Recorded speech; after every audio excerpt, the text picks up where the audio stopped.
Hello, कैसे हैं आप सब लोग। जब भी कभी आपके सामने कोई व्यक्ति ये बोलता है कि क्या आप दिल्ली नहीं जा रहे हो, तो आपको प्रॉब्लम यहाँ आती है कि वो प्रश्न भी पूछ रहा है मुझसे और नकार अस्वीकार भी पूछ रहा है, मतलब नेगेटिव भी है उसमें और इंटरोगेटिव भी है। तो मैं उसका जवाब कैसे दूं, या फिर आपको बोलना है उसको तो आपको कैसे बोलना होगा, ये अक्सर करके प्रॉब्लम्स आती हैं। क्योंकि हम साधारण बोल सकते हैं कि मैं जाता हूँ, और नकारात्मक बोलते हैं कि मैं नहीं जाता हूँ। क्या क्यों मैं बोल सकते हैं इंटरोगेटिव में कि क्या मैं जाता हूँ, लेकिन जब दोनों चीज़ें आती है ना इंटरोगेटिव नेगेटिव में, तब आपको प्रॉब्लम आती है। तो आज हम इसी पर डिस्कस करेंगे। इसे कहते हैं इंटरोगेटिव नेगेटिव सेंटेंस, प्रश्नवाचक नकारात्मक वाक्य। आज हम हमारा टॉपिक यही है। इसी पे हम चर्चा करेंगे आज। क्योंकि पहले मैं बता चुका हूँ आपको कि अफर्मेटिव कैसे होते हैं, नेगेटिव कैसे होते हैं, इंटेरोगेटिव कैसे होते हैं।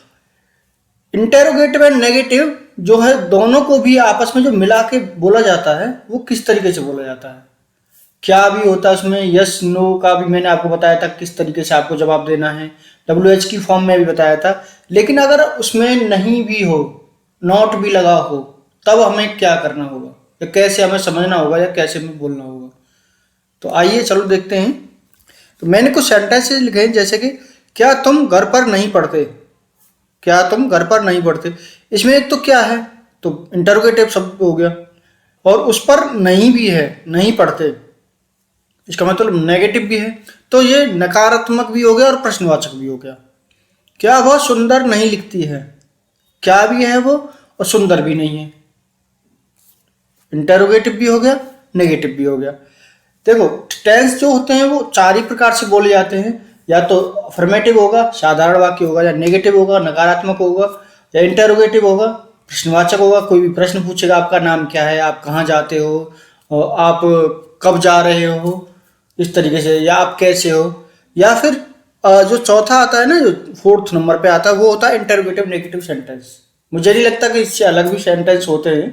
तो जो सब जो हमारा फोर्थ है वो इंटरोगेटिव नेगेटिव, जिसमें प्रश्न भी पूछा जाता है आपको, और नॉट का भी इंटर नेगेटिव भी होता है।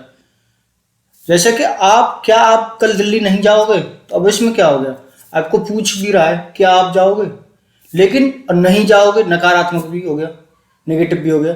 क्या आप दिल्ली नहीं जाओगे, इस तरीके से। क्या वे बच्चे से प्यार नहीं करते, तो पूछ भी रहा है, मतलब उसको जवाब भी देना सामने वाले को, और नाम नहीं में भी देना है। यस या नो भी हो गया, और उसने पूछ भी लिया उसको।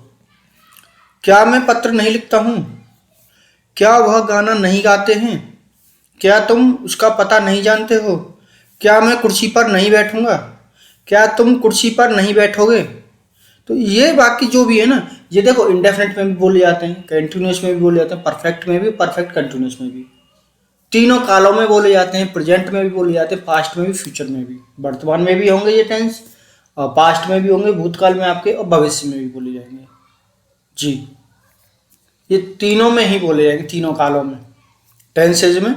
और आपके इंडेफिनेट कंटिन्यूस, कंटिन्यूस और परफेक्ट, परफेक्ट कंटिन्यूस। ठीक है जी। ये चारों में बोले जाएंगे, और चारों ही वाक्य बोले जाएंगे। अफर्मेटिव भी होगा आपका, नेगेटिव भी होगा, इंटरोगेटिव भी होगा, इंटरोगेटिव नेगेटिव भी होगा। अब हम इसको थोड़ा एग्जाम्पल के तौर पर देखते हैं। देखिए, यहाँ पर है अफर्मेटिव सेंटेंस। नेगेटिव सेंटेंस के भी मैंने एग्जाम्पल दिए हुए हैं, इंटरोगेटिव के भी दिए हुए हैं, और इंटरोगेटिव नेगेटिव के भी दिए हुए हैं।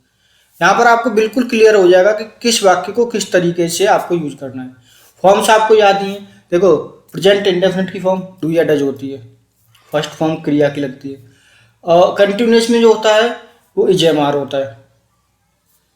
परफेक्ट में हैज हैव होता है। परफेक्ट कंटिन्यूस में has have been since for होता है, टाइम भी होता है। पास्ट में डिड होता है, वाज वर होता है, कंटिन्यूस में हैड होता है, हैड बीन होता है। फ्यूचर में विल शैल का प्रयोग होता है, विल बी शैल बी होता है, शैल बी विल बी। ठीक है, will shall have, will have shall have होता है परफेक्ट में। एंड परफेक्ट कंटिन्यूस में होता है will have been shall have been, since for होता है, एंड टाइम होता है। जी, तो ये जो है आपके कुछ सेंटेंस हैं, साधारण भी हैं, अस्वीकार भी है, नकारात्मक भी हैं, और प्रश्नवाचक भी हो, प्रश्नवाचक नकारात्मक भी शब्द हैं, वाक्य हैं इसमें। तो आप ये देखिए, यू आर एन इंजीनियर, तो वो पूछ रहा है, सीधा सिंपल वो है, कह रहा है बंदा, साधारण वाक्य की तरह बोल रहा है कि you are an engineer. You माने तुम, आर माने हो, एन इंजीनियर, ठीक है जी। तो वो उसने सीधा सिंपल भाषा में बोला कि यू आर एन इंजीनियर। और नेगेटिव में अगर यही बोलते हैं हम तो you are not an engineer जी। देखो ए आई ओ यू कुछ वॉल्स होते हैं जिसमें कि ए और एन का प्रयोग होता है, वो नेक्स्ट होगा। तो यहाँ पर ए ना लग के एन लगेगा क्योंकि ई है, तो वो एक अलग टॉपिक है। लेकिन फिलहाल जो हम नेगेटिव देखेंगे तो you are not an engineer. अगर यही हम इंटेरोगेटिव में बनाते हैं तो आर यू एन इंजीनियर, क्या तुम एक इंजीनियर हो, क्या तुम एक इंजीनियर नहीं हो। तो ये तो हो गए जो तीनों हमने अब तक पढ़े थे। जो आज का जो चौथा है हमारा वो है इंटेरोगेटिव नेगेटिव सेंटेंस। तो उसमें क्या होगा कि हमें प्रश्नवाचक भी करना है, नकारात्मक भी करना है जी। उसमें क्या होगा, आर भी होगा और नॉट भी होगा। तो are you not an engineer, क्या तुम एक इंजीनियर नहीं हो। देखो साधारण में हो गया क्या तुम एक इंजीनियर हो, वो साधारण में हो गया तुम एक इंजीनियर हो, तुम एक इंजीनियर नहीं हो नकारात्मक में। क्या तुम एक इंजीनियर हो इंटरोगेटिव में, इंटरोगेटिव नेगेटिव में हो गया क्या तुम एक इंजीनियर नहीं हो, दोनों शब्द। अच्छा सेकंड देखते हैं हम, ही इज एट होम। साधारण हो गया, अफर्मेटिव हो गया, पॉजिटिव हो गया। नेगेटिव में he is not at home. Interrogative में is he at home. Is पहले आ गया क्यों, क्या हमें इंटरोगेटिव में करना है। हमें जो फॉर्म्स मैंने आपको बता दिए, इज एम आर होगी और आपका डू डज होगा, विल शैल हैव होगा। वो टेंसों के प्रकार मैंने पहचान कैसे पहचानना है वो आपको पता ही है, जिस तरीके से पहचानना है। अब इंटरोगेटिव नेगेटिव में ये होना है कि हमें इज भी करना है, प्रश्नवाचक भी करना है उसे, और नकारात्मक भी करना है। तो is he not at home. इतना याद रखना है आपको कि जो कभी भी नॉट का जो प्रयोग होता है ना वो हमेशा सब्जेक्ट के बाद ही होता है, कभी सब्जेक्ट से पहले नहीं आता है जी। वाक्य में सब्जेक्ट है तो सब्जेक्ट के बाद ही आएगा। ऐसा नहीं हो सकता कि वाक्य में सब्जेक्ट है और सब्जेक्ट से पहले आ जाए। हाँ इजेएमआर है, वो प्रश्नवाचक शब्द जब बनते हैं ना तो वो चेंज हो जाते हैं, उनकी प्लेस जो है वो चेंज होता रहता है जी। तो it is a dog, it is not a dog. It is a dog positive sentence हो गया, it is not a dog negative sentence हो गया। इज इट अ डॉग प्रश्नवाचक शब्द हो गया, इज इट अ डॉग। और is it not a dog जी। ये नकारात्मक भी हो गया, प्रश्नवाचक भी हो गया। एग्जाम्पल फोर्थ देखेंगे हम, आई एम अ डॉक्टर। आप किसी को भी बोल सकते हैं आई एम अ डॉक्टर, अगर डॉक्टर हो आप, तो सिंपल भाषा हो गया, सीधी साधारण वाक्य हो गया, पॉजिटिव में हो गया। नकारात्मक में बोलना है, कोई आपसे बोले कि क्या तुम एक डॉक्टर हो, तो आप क्या बोलोगे, और आप डॉक्टर नहीं हो तो आपको आप यही तो बोलोगे I am not a doctor. और कोई प्रश्नवाचक शब्द अगर बोलना है आप तो आई एम अ डॉक्टर, एमआर, I am a doctor, am I a doctor. और ये नेगेटिव भी करना है आपको, प्रश्नवाचक भी करना है, इंटरोगेटिव नेगेटिव भी करना है। तो am I not a doctor नकारात्मक भी हो गया, प्रश्नवाचक भी हो गया। दे आर फार्मर साधारण वाक्य हो गया। They are not a farmer नकारात्मक हो गया। प्रश्नवाचक अगर इसी को बनाएंगे हम तो देखेंगे कि आर दे फार्मर। देखो अगर हम इज एम आर अगर वाक्य में सबसे पहले लगे हों तो आप समझ जाइए कि वो प्रश्नवाचक तो है ही है। बाकी मैंने आपको बता दिया कि पहचानना किस तरीके से है, प्रेजेंट इंडेफिनिट में भी, प्रेजेंट कंटिन्यूअस में भी, प्रेजेंट परफेक्ट कंटिन्यूअस में भी, और पास्ट इंडेफिनिट में भी, कंटिन्यूअस में भी, परफेक्ट में भी। परफेक्ट तीनों कालों के perfect, continuous, perfect continuous and indefinite में आपको समझा चुका हूँ। अफर्मेटिव भी बता दिया था, नेगेटिव भी, नेगेटिव और इंटरोगेटिव भी। आज था इंटरोगेटिव नेगेटिव। देखो सबसे ज्यादा जो वाक्य बोले जाते हैं ना वो यहीं तक बोले जाते हैं, मतलब इन्हीं जो मैंने अब तक बताया आपको इसी में से बोले जाते हैं। बहुत ही कम वाक्य ऐसे होते हैं जो तोड़ मोड़ के आदर से आधा ये जोड़ दिया आधा वो जोड़ दिया, ऐसा होता है। ये अक्सर करके ना यहीं पे होगा आपका वोकेबुलरी, जो भी आपको याद करनी मीनिंग्स वगैरह तो इन्हीं का याद करना है डेली बेस का, कि आपको डेली बोलना क्या होता है। कोई ये नहीं कि आपके सामने कोई एकदम से अलग से वाक्य आएंगे, ऐसा कुछ नहीं, यही वाक्य होंगे। आप स्टार्ट तो कीजिए, कुछ एग्जांपल्स आप खुद बनाना तो सीखिए। नेक्स्ट होगा she is reading. She is reading simple हो गया, पॉजिटिव हो गया, अफर्मेटिव हो गया। और नेगेटिव में करेंगे तो शी नॉट रीडिंग, अभी वो अपन नहीं पढ़ रही है।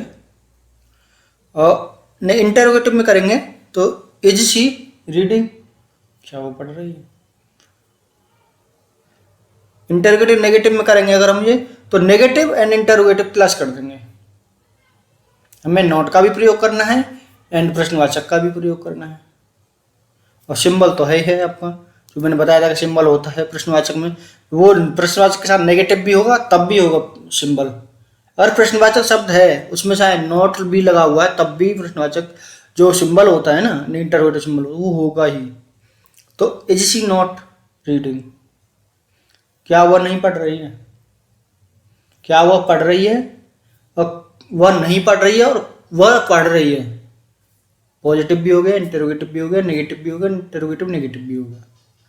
और लास्ट है आपका आईसीयू। ये तो आम बोलचाल में आप डेली बेस में कोई न कोई आपसे दिन में भी एक दो बार बोल ही देता होगा, या आप भी शायद, ये तो एक कॉमन सा सेंटेंस होता है, आप भी बोल देते होंगे आईसीयू। अब नेगेटिव में से करेंगे तो I do not see you, या बहुत से बोलते हैं आई डोंट सी यू।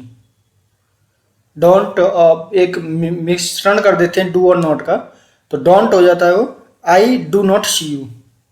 अब इसी को प्रश्नवाचक इंटरोगेटिव में करेंगे तो do I see you. Do miss किया, डू आई सी यू, यहाँ पर तो क्या ही हुआ ना उसका मतलब, do I see you. And interrogative negative करेंगे तो do I not see you. जो यहाँ पर डू का मतलब था क्या, वो था ये, लेकिन नॉट और लग गया तो do I not see you.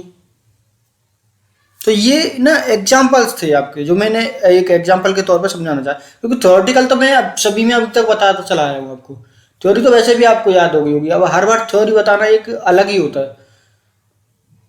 Examples के बिना भी नहीं सीखा जाता। ये नहीं कि थ्योरी आप रटते रहोगे, कोई भी एग्जाम्पल नहीं होगा, प्रैक्टिकल नहीं होगा तो आप समझ पाओगे, ऐसा नहीं होता है। केवल थ्योरी से काम नहीं चलता। वो तो आपको पहचानना था, जो भी था आपको एक देखना था, पढ़ना था कि किसको क्या कहते हैं, ता है, ती है आता है तब क्या होता है, और वाज वो था, थी, थे आता है तब क्या होता है, गा गी गे आता है तब कौन से सेंटेंस में आता है, रहा है, रही है, रहा था, रही थी, रहेंगे, रहा हूँ, वो रहेंगे, रहेगा, रही है, रहेगी। ये जो होता है ना वो फ्यूचर में होता है, तो वो उसको बनाने का नियम क्या है, वो सब कुछ मैं आपको पहले बता चुका हूँ।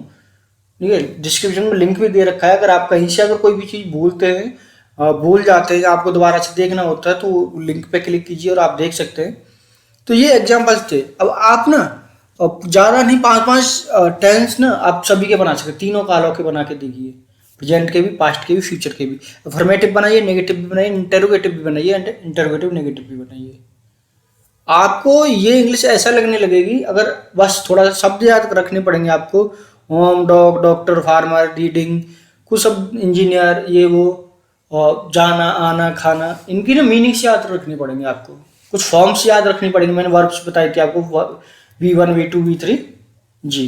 थर्ड फॉर्म क्या है, सेकंड क्या है, फोर्थ क्या है, ING, पॉजिटिव में ING कर देते हैं, फर्स्ट में ING कर देते हैं, V4।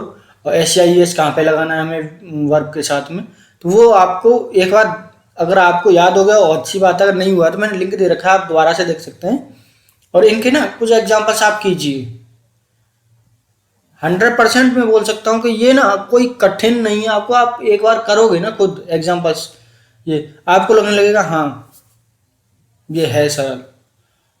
क्योंकि ये नहीं कि एक घंटे में भी नहीं सीख सकते, मैं ये भी नहीं बोल सकता आपसे कि एक घंटे में आप बोल सीख जाओगे, एक घंटे में, लेकिन थोड़ा सा प्रैक्टिस आपको डेली करना पड़ेगा। 2-3 वाक्य का डेली का रोज लिखिए, खुद करना पड़ेगा आपको, लिखना भी पड़ेगा आपको, यही नहीं देखने से ही नहीं होगा। आप खुद लिखिए, आप खुद बनाइए उनको, उनकी हिंदी क्या इंग्लिश बनाइए, इंग्लिश की हिंदी बनाइए, आपको खुद मालूम पड़ जाएगा। 7-8 दिन के अंदर ही मालूम पड़ जाएगा कि अब किसको कहाँ पे क्या क्या करना है, क्योंकि अभी तक आपने केवल पढ़ा है, प्रैक्टिकल नहीं किया है। आप बोलोगे सामने वाले के सामने, किसी के सामने, तो आपको पता चलेगा कि मैं जो बोल रहा हूँ उसका सामने वाला रिएक्ट कैसे कर रहा है, क्या जवाब दे रहा है, या सामने वाला मुझसे बात कर रहा है तो मैं उसका क्या जवाब दूँ, तभी आपको मालूम पड़ेगा। जी, तो ये कुछ एग्जाम्पल्स थे, आप भी कुछ एग्जाम्पल्स बनाइए।